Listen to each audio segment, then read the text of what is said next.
Hi hello నమస్తే welcome back. నేను మీ host అక్షర విహారి. ముందుగా అందరికీ క్రోధినామ సంవత్సర శుభాకాంక్షలు. మరి క్రోధినామ సంవత్సర సందర్భంగా ద్వాదశ రాశుల వారి ఫలితాలు ఏ విధంగా ఉన్నాయో చెప్పడానికి మనందరి favourite and the famous astrologer Brahmashri doctor Pradeep Joshi గారు ఉన్నారు. గురుగారితో మాట్లాడేద్దాం. నమస్తే గురుగారు. శ్రీమాత్రే నమః. ముందుగా క్రోధినామ సంవత్సర శుభాకాంక్షలు. మీకు కూడా క్రోధినామ సంవత్సర శుభాకాంక్షలు. మరియు మా ప్రేక్షకులందరికీ కూడా, తెలుగు వారందరికీ నూతన సంవత్సరము, క్రోధినామ సంవత్సరము, ఉగాది శుభాకాంక్షలు. గురుగారు, క్రోధినామ సంవత్సరంలో సింహరాశి వారికి ఏ విధంగా ఉండబోతుంది? క్రోధినామ సంవత్సరము 2024, 2025లో సింహరాశి. సింహం ఇప్పుడు వేటాడకూడదు. సింహం పరిస్థితి దారుణంగా ఉంది ఇప్పుడు. ఎందుకోసమంటే సింహానికి ఆదాయం 2, వ్యయం ఎంత? 14. అంటే ఈ సంవత్సరం ఖర్చులు బాగా పెరుగుతాయి, అప్పులు బాగా పెరుగుతాయి. చాలా జాగ్రత్తగా ఉండాలి.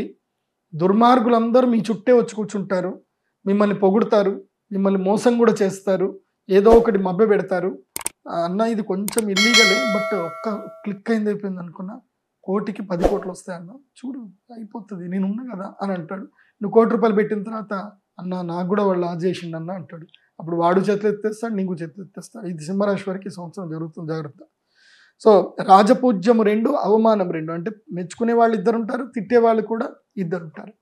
ఇప్పటి వరకు సింహరాశి వారికి ఏంటంటే మే 1 వరకు ఏంటంటే మీకు భాగ్యస్థానంలో గురుగ్రహం ఉంటాడు కాబట్టి అప్పటి వరకు అదృష్ట యుగం ఉంటుంది. ఇప్పుడు రాజకీయ నాయకులు ఏమైనా ఉంటే సమీకరణాలు ఏం చేసుకున్నా మే 1 వరకే చేసుకోండి. మే 1 తర్వాత మొత్తం అంతా కూడా డీలా పడిపోతుంది.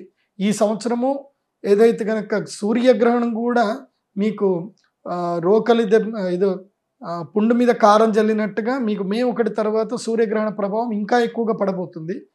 సో ఇప్పుడు మాత్రమే మే 1 వరకే బాగుంది. మే 1 తర్వాత గురుగ్రహము దశమ స్థానంకి వస్తాడు. సో అదృష్టము దూరం అయిపోతుంది, ఉద్యోగ భంగం ఏర్పడుతుంది, వ్యాపారంలో నష్టాలు జరుగుతాయి, దూర ప్రయాణాలు చేయవలసి వస్తుంది, అయిన వాళ్ళు మోసం చేస్తారు. సో ఇలా చాలా విషయాలు జరుగుతాయి. సప్తమ స్థానంలో ఉన్నటువంటి శని వక్రత్వంలో ఎప్పుడైతే కనుక సెప్టెంబర్, అక్టోబర్లో వక్రత్వం అవుతాడు, ఆ టైంలో విపరీతమైన దుఃఖము, కన్నీళ్ళు వస్తాయి, అయిన వాళ్ళు మోసం చేస్తారు, భార్యాభర్తల మధ్యన కలహాలు జరుగుతాయి, ఊహించని చాలా విషయాలు జరుగుతాయి సింహరాశి వారికి.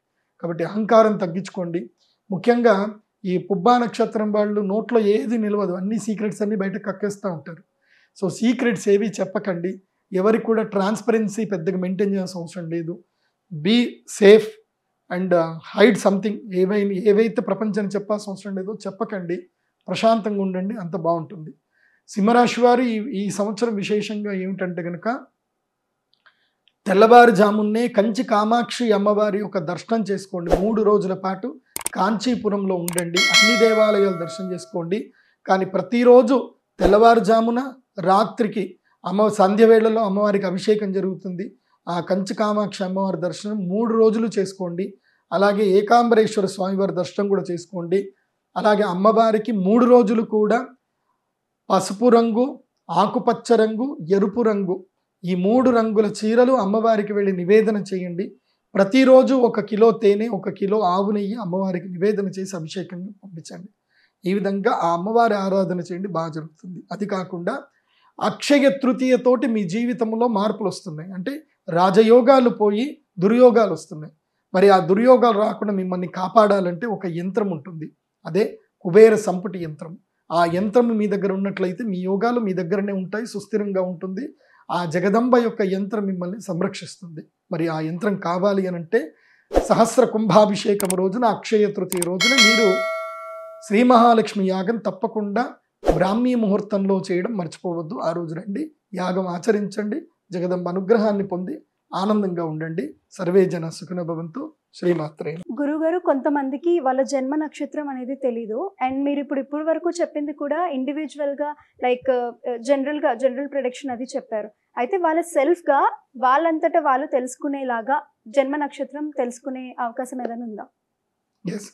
ఇప్పుడు నా వెబ్సైట్లో pradeepjoshi.com వెబ్సైట్కి విజిట్ అవుతే అక్కడ హోరోస్కోప్ PDF అని ఒక పేజ్ ఉంటుంది. ఆ పేజ్ లోపలికి వెళ్ళిపోయి మీ పేరు, date of birth, time, place అని మీకు ఏ లాంగ్వేజ్ కావాలి, తెలుగా, ఇంగ్లీషా, హిందీయా, కన్నడనా, ఏ లాంగ్వేజ్ కావాలో లాంగ్వేజ్ సెలెక్ట్ చేసుకొని మీరు 5 సంవత్సరాలక, 10 సంవత్సరాలక, 15, 20, 25 సంవత్సరాలు, మీకు ఎన్ని సంవత్సరాలు డే టు డే ప్రెడిక్షన్ కావాలో అన్ని సంవత్సరాలు సెలెక్ట్ చేసుకొని మీరు సెలెక్షన్ బట్టి మీకు పేమెంట్ ఉంటుంది. ఆ పేమెంట్ చేసి మీ ఈమెయిల్ ఐడి అక్కడ ఇచ్చినట్లయితే కనుక మీకు పీడిఎఫ్ రూపంలో మీ జాతకమే మీకు వస్తుంది. ఏ లాంగ్వేజ్ కావాలంటే ఆ లాంగ్వేజ్లో వస్తుంది. సో అక్కడ మొత్తం మీ జాతకము దాదాపు 500 పేజీలకు పైగా జాతకం వస్తుంది. మీకు yearly day to day prediction వస్తుంది.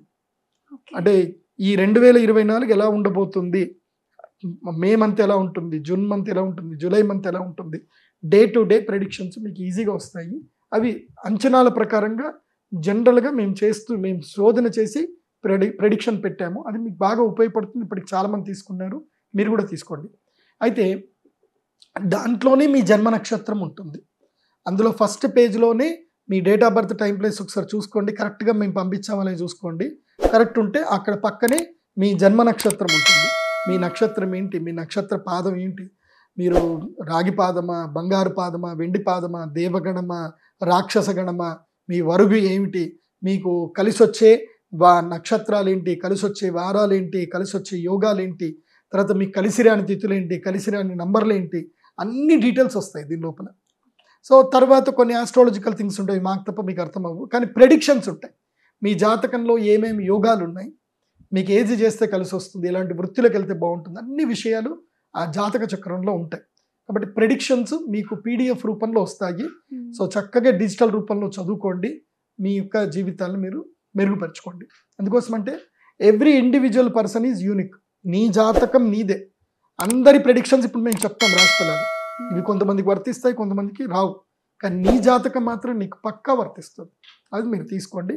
అయితే చాలామంది నామనక్షత్రం ఫాలో అవ్వాలా, జన్మ నక్షత్రం ఫాలో అవ్వాలని డౌట్ ఉంటుంది. నామనక్షత్రం అంటే ఇప్పుడు ఉదాహరణకి రవికిరణ్ అని ఒక పేరు ఉంది. రవికిరణ్ అంటే ఏంటి, పేపోరారి చిత్తా నక్షత్రము తులారాశి కింద వస్తుంది. సో కానీ డేట్ ఆఫ్ బర్త్ కోసం కొడితే మాత్రము పెంటయ్య అని వస్తుంది. సో జన్మనామం వచ్చేసరికి కార్తీక్ అని జన్మనామం వచ్చింది అనుకోండి, అంటే వేవో కాకి మృగశిర నక్షత్రము, అది వచ్చేసి మిథున రాశికి వెళ్ళిపోతుంది. సో జన్మరాశి ఏమో జన్మ నక్షత్రమే మిథున రాశి, నామరాశి ఏమో తులారాశి. సో ఇప్పుడు ఏది తీసుకోవాలి అని అంటే జన్మ నక్షత్రము జన్మరాశి తీసుకోవాలి, నామనక్షత్రం ఎందుకు పట్టుకోవాలి. కాబట్టి ఇది చక్కగా ఫాలో అవ్వండి, మా వెబ్సైట్ విజిట్ అవ్వండి. ఇప్పుడు మీరు అక్షయ తృతీయ రోజు కూడా మేము పూజ చేస్తున్నాం. సో ఆ పూజకి ఎవరైనా రాలేకపోతున్నారు, సహస్ర కుంభాభిషేకం కూడా చేస్తున్నాం, ఎవరైనా రాలేకపోతున్నారు, మీరు అక్కడనే ఆన్లైన్లోనే మీ date of birth, time, place ఆన్లైన్లోనే మీ యొక్క పేరు, గోత్రనామాలన్నీ కూడా ఎంటర్ చేసి ఇవ్వండి. ఆన్లైన్లో పే చేయండి, మీ గోత్రనామాలు చదువుతాము, మీకు ప్రసాదం మీ ఇంటికే వస్తుంది మంచిగా. సో అక్షయ తృతీయ తర్వాత ప్రతి ఒక్కరికి కూడా అమ్మవారి ప్రసాదం పంపించడం జరుగుతుంది. చాలా థ్యాంక్స్ గురుగారు, చాలా విషయాల్లో మాకు ఇన్ డీటెయిల్గా చెప్పినందుకు. సో చూసారు కదా, మీరు కూడా మీ జన్మ నక్షత్రం తెలుసుకోవాలి అనుకుంటే గురుగారు చెప్పిన డీటెయిల్స్ ఫాలో అవ్వండి. Thank you.